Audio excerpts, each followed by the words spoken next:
Hello students, this is Rizwan Ahmed working as assistant professor in Department of Chemistry at MGV's Arts, Commerce and Science College, Malegaon City. Student, in last lecture we have discussed inductive effect, resonance effect, hyperconjugation. Now we begin the strength of organic acids and bases. In this lecture, we studied the basic concepts of acids and bases are find out on the basis of K and pK values. In this lecture, we are going to study some example of the pK value.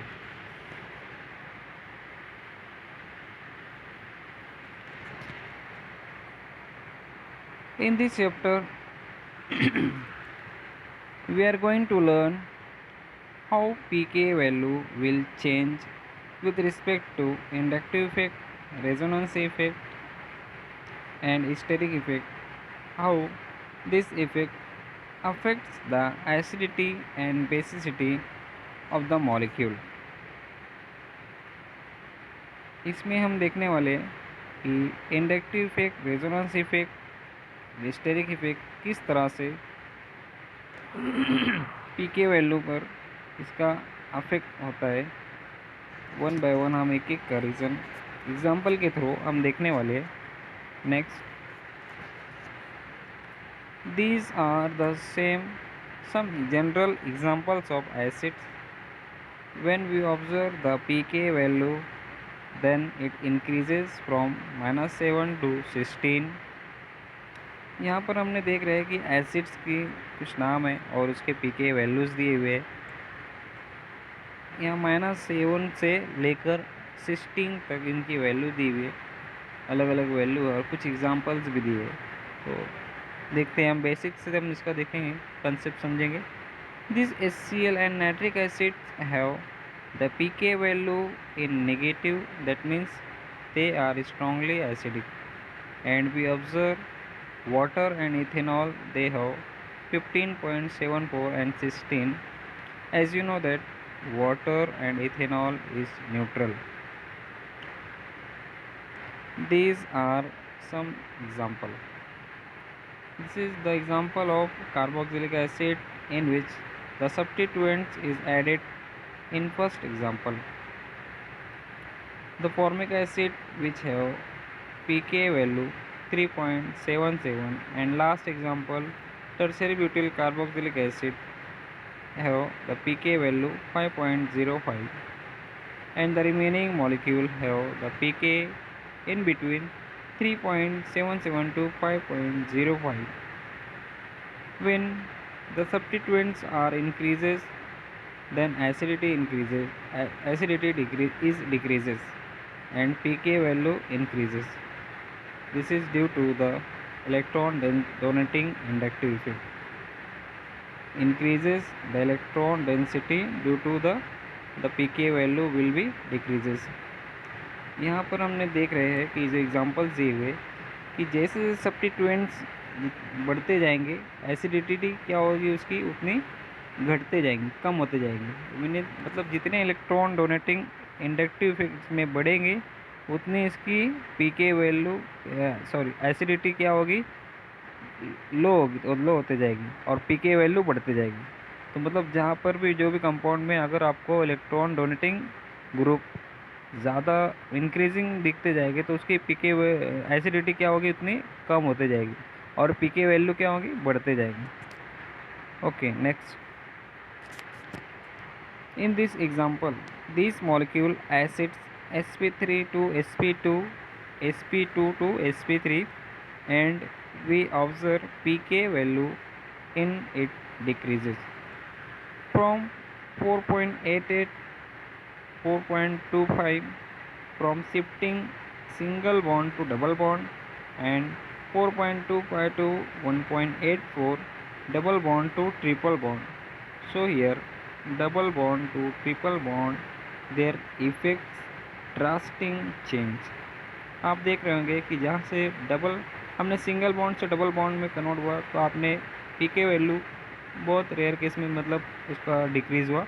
लेकिन जैसे ही double bond से triple bond की example में आप देख रहे होंगे, यहाँ पे हमें बहुत ज़्यादा चेंज दिख रहा है, मतलब ड्रास्टिक चेंज। जैसे ही डबल बॉन्ड से ट्रिपल बॉन्ड में हुआ तो आप पीके वैल्यू देखो 4.25 से डायरेक्ट 1.84 पे आ गए। इतना ज़्यादा चेंजेस आपको दिखा। रीज़न क्या है इसमें कि reason is carbon carbon triple bond it act as a electron source, मतलब जितना ज़्यादा मल्टीप्लिसिटी ऑफ बॉन्ड बढ़ेगी उतनी उसकी क्या होगी, पीके वैल्यू कम होगी। तो यहाँ पर रीज़न यही बताया गया है कि carbon carbon triple bond it acts as electron source, it withdraw the electron from hydrogen, that's why hydrogen becomes more positive and due to that it becomes more acidic, जिसकी वजह से ये क्या होगा, मोर एसिडिक रहेगा, इसका नेचर मोर एसिड होगा। Here also we study the same example in which methyl, ethyl and tertiary butyl group are introduced and they increase the electron density. Due to that the pK value is continuously increases and acidity is decreases with respect to increasing the substituents. नीचे देखो example हमने देख रहे हैं कि जैसे जैसे आप यहाँ पर स्टार्टिंग पहले एग्जांपल जो है यहाँ पे Mithil carboxylic acid, ethyl carboxylic acid and isopropyl carboxylic acid, last में टर्शियरी कार्बोक्सिलिक एसिड। जैसे जैसे मिथिल ग्रुप बढ़ते जा रहे हैं उसकी पीके वैल्यू क्या होगी, वो भी इंक्रीज होती जा रही है पीके वैल्यू, लेकिन एसिडिटी क्या होगी, लो होते जाएगी। यहाँ पर वही है, as the methyl group increases acidity decreases, in short अगर हम बात करेंगे। Okay, next now here we introduce halogen, then fluorine, chlorine, bromine and iodine. When we compare, the fluorine is high electronegative, that's why it has a strong electron withdrawing inductive effect. Fluorine क्या है, in the periodic table सबसे ज़्यादा electronegative atom है, जिसकी वजह से यहाँ पे क्या होता है कि ये ज़्यादा strong electron withdrawing group inductive effect show करेगा। That's why its pK value 2.57, जिसकी वजह से ये इसकी जो पीके वैल्यू क्या होगी, सबसे कम होगी। Highly acidic as compare to chloro substituted, bromo substituted and iodo substituted. If we introduce one more halogen, then the two halogen will have the more stronger electron withdrawing effects that makes this acid more stronger acid. Again one more halogen will introduce, then the three halogen will have more stronger electron withdrawing inductive effect that makes this acid more stronger acid. Next, now come to the next example. This example also here halogen substituents, but difference is here halogen position will changes from first position to second, second to third। यहाँ पर हम देख रहे हैं कि इसमें भी halogen है, बट यहाँ पर आपको थोड़ा सा चेंजेस मिलेगा। कैसा कि हमने हेलोजन की पोजीशन है वो आप कार्बोनिल कार्बन के नेक्स्ट कार्बन से अगर हम 1 2 3 नंबरिंग देंगे तो आप देख रहे होगे जैसे जैसे कार्बोनिल से दूर होते जा रहा है, आपने पीके वैल्यू में क्या होगा, वो बढ़ते जा रही है। मतलब जितना कार्बोनिल से हेलोजन दूर होगा उतनी उसकी पीके वैल्यू ज़्यादा होगी, और पीके वैल्यू ज़्यादा होगी मतलब एसिडिटी कम होगी।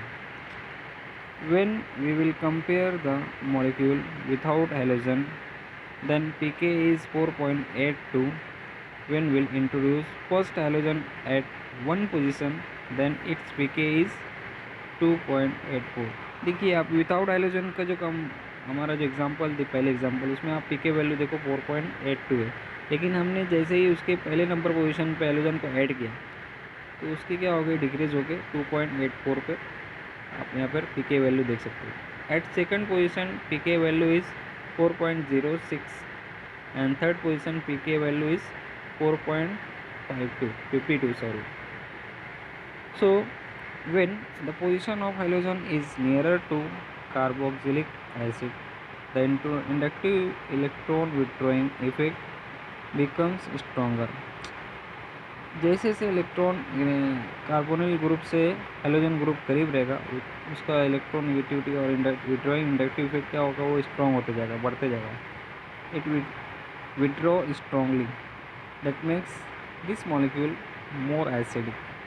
At the distance of halogen increases, then the electron withdrawing effect decreases and that acid is weaker. Okay, next.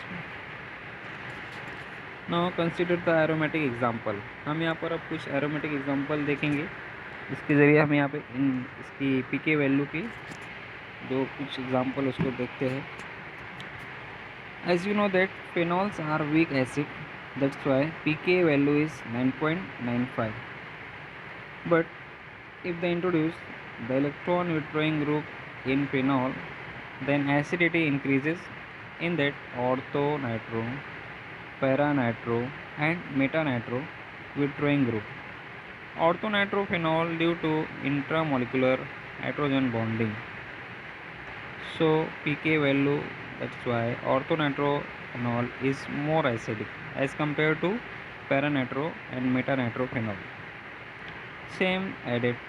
यहाँ पर हम देख रहे हैं कि ऑर्थोनाइट्रोफेनॉल की एग्जांपल दी हुई है, पैरानाइट्रो की एग्जांपल है, मेटानाइट्रो की एग्जांपल है, लेकिन यहाँ पे क्या बताया गया है कि orthonitrophenol is more acidic because intramolecular hydrogen bonding. यहाँ पर क्या होगा, OH और नाइट्रो ग्रुप क्लोजली है, इससे आपस में क्या होगा, OH ग्रुप का हाइड्रोजन जो है और नाइट्रोजन के ऑक्सीजन उसके पास है, तो इनके बीच में चिलेटिंग फॉर्म होगा, जिसकी वजह से इंट्रामोलिकुलर हाइड्रोजन बॉन्डिंग शो होगा और ये मोर एसिडिक रहेगा. Same added at the halogen if we introduce one more electron withdrawing group, then the acidity will be increases, its pK value will become 4.01. Three withdrawing group are introduced, then again due to electron withdrawing resonance effect, pK value is feel lower, so the molecule become more acidic. So in this aromatic molecule, ortho and para substituted molecule will show electron withdrawing resonance effect, due to that they become more acidic. In metanitro substituted, it show electron withdrawing inductive effect that makes this phenol is more acidic. Okay, next.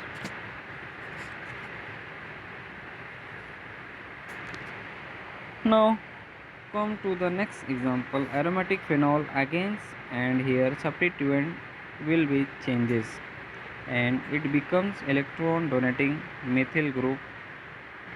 When we compare the pK value of all these substituted ortho, meta and para cresols with respect to phenol, when their pK value will becomes more, so that they become weak acid as compared to phenol. This is due to electron donating inductive effect of methyl group and hyperconjugation of methyl group. Now when we consider benzoic acid and cyclohexyl carboxylic acid, then benzoic acid is more acidic than cyclohexyl carboxylic acid.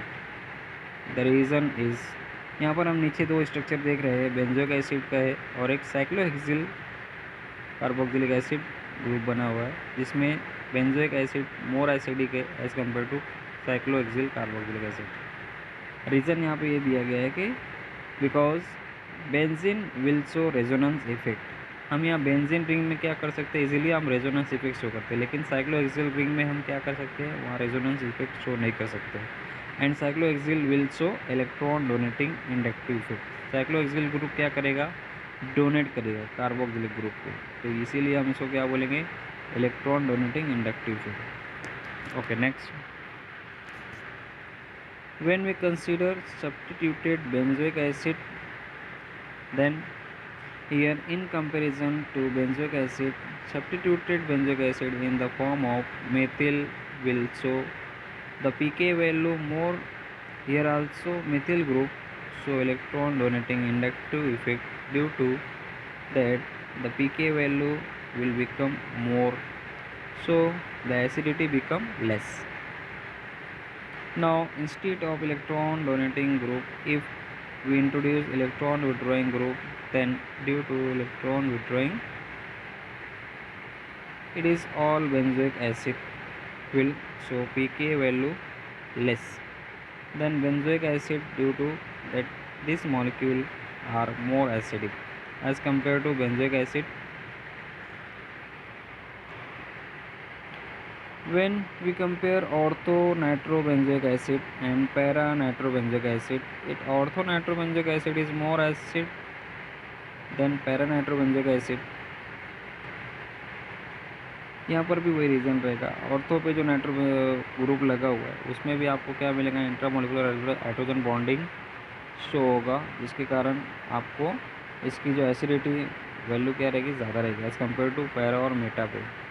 Meta nitro group जो attach है, यहाँ पर भी वही है। The reason is due to intramolecular hydrogen bonding. Okay, next, now to the next topic, aromaticity. What is aromaticity? In 1931 German chemist, 1931 में एक scientist था, केमिस्ट था जर्मन का, उसने प्रपोज किया था थ्योरी ऑफ एरोमेटिसिटी को। तो उसके अकॉर्डिंग क्या बोलते हैं कि इन 1931 German chemist हुकेल proposed a rule determine if a planar ring molecule would have aromatic properties. This rule states that if a cyclic planar molecule has 4n plus 2 pi electrons, it is aromatic. This rule would come to be known as Huckel's rule. जो German chemist scientist है हुकेल, क्या कहते हैं कि ऐसा compound, ऐसा molecule जो planar हो, कॉन्जुगेटेड सिस्टम में हो, फुल्ली कॉन्जुगेटेड, और 4n+2 का रूल फॉलो करता हो, तो ऐसे कंपाउंड को हम कहेंगे हुकेल्स रूल और aromatic compound.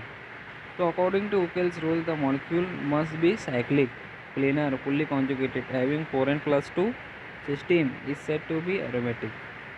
Now criteria for aromaticity, इसके कुछ रूल्स है, कुछ क्राइटेरिया है कि आपको क्या क्या कंडीशंस है। तो वैसे बेसिकली हमने डेफिनेशन में वो पॉइंट कवर हो चुके हैं, बट फिर हम यहाँ उसको देखेंगे। फर्स्ट क्राइटेरिया है the molecule is cyclic, that is a ring of atoms. Means ऐसा मॉलिक्यूल जो आपको एक ही साइकिल या साइक्लिक में होना चाहिए, 1 by 1 हर एक एटम अटैच होना चाहिए, not aliphatic, only cyclic. Second criteria the molecule is planar, और वो मॉलिक्यूल कैसा होना चाहिए, साइक्लिक होना चाहिए, साथ ही साथ आपको प्लेनर भी रहना चाहिए। All atoms in the molecule lie in the same plane, आपको एक प्लेन में पूरा मॉलिक्यूल, प्लेनर मतलब उसको शो कैरी होना चाहिए। Next criteria the molecule is fully conjugated, और साथ ही साथ उसको आपको जो साइक्लिक रहेगा, प्लेनर रहेगा, और उसमें आपको alternate means double bond, single bond conjugation system होने चाहिए, means p orbitals at every atom in the ring. ना last criteria the molecule is has 4n+2, और आपको उसको जो है वो फॉलो होना चाहिए, क्या रूल को, 4n+2 का फार्मूला भी फॉलो होना चाहिए, pi electron, that is n = 0 और any positive integers. Okay, now come to the for example, अब आते हैं हम कुछ एग्जांपल देखते हैं एरोमेटिसिटी की, और जो क्राइटेरिया देखा हमने वो क्राइटेरिया फॉलो होता है कि नहीं।